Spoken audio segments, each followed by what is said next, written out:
Hey guys, Herbal Prepper here, and today you are looking at cherry tree resin.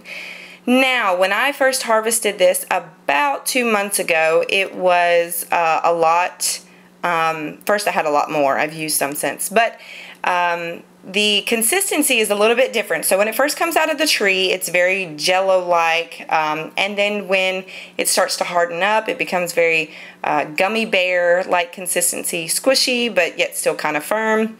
And then finally it reaches this stage, which is very hard. And you will see different colors in there. Sometimes it will be dark like that one, and then sometimes it's golden like that one in the center there.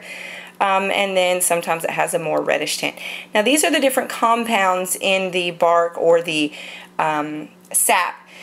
Please understand, I'm going to go ahead and set the camera down, but please understand that cherry tree bark contains prussic acid, which is highly medicinal, but it's also highly toxic if used improperly. Now, some of you may be weary of using things that are considered highly toxic, but let me go ahead and give you a few examples of things that are considered highly toxic that will kill you, excuse me, graveyard dead if you don't use it properly. Kidney beans, guys. Kidney beans are extremely toxic if you do not cook them properly before you start to ingest them. Now, there has been people that have died and been sickened by eating kidney beans improperly. Here's another one for you that's very common and widely used by both people in the herbal world and outside of the herbal world. The elder bush or tree, as some people call it. It is extremely poisonous if used improperly. So people use the bark or the leaves or improperly make it, and they end up sick or in the hospital. So guys, I just want to throw out a precaution there.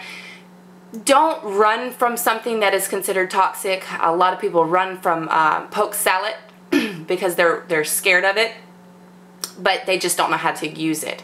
Just educate yourself. Do as much research on the compounds and the constituents as possible, and always know your body. Always know how your body's going to react. So what we're going to do today is I'm going to tincture this. Now, this is a very small amount. This will expand, guys, when you add the alcohol to it. It will like grow almost. So you want to put it in a jar that's large enough to expand, or else you're going to end up having to pour all that into a larger jar. Another thing, if you can get your hands on Everclear, some really high proof, that's what you're going to want to do. Because it's a resin, you're going to need extremely high proof alcohol to break this down. And then from there, guys, you can cut it and turn it into a syrup or an elixir, and make it, you know, taste however you want to do that. But I'm going to just quickly show you how to do this. So I'm going to put, this has a few little pieces of dirt and everything. I'm not scared of dirt, so I'm going to go ahead and put everything in here. And then I'm going to pour my alcohol that I've already had pre-measured out. And I don't think I can get it open. Wow. Excuse me, guys. It is sealed, apparently. My husband must have sealed this one up. There we go. Woo! Alright, so from here, you're just going to pour your high proof alcohol over the top of this.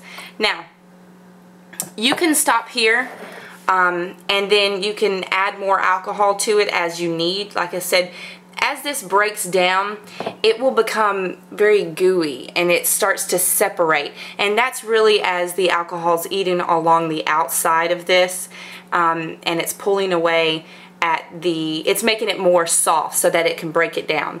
So from here, it will become very gooey-ish, and it will slowly kind of liquefy and become all throughout the entire alcohol.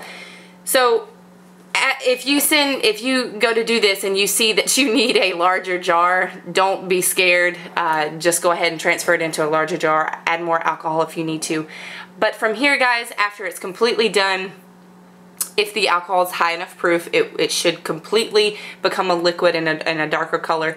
So at that point, you can then take it and cut it down. You can add wine to this. So if you want to take a little bit out and put it in a smaller jar, let's say something like this, and then add a wine to it so it's like an elixir, and then add sugar or honey or whatever you want to do to sweeten this up. Add other herbs to it, some elderberry, some marshmallow, some mullein, whatever you personally want to do to make this better tasting for yourself. Peppermint. I'm actually going to be using this for dry coughs. Guys, it's really good for dry coughs. It's excellent for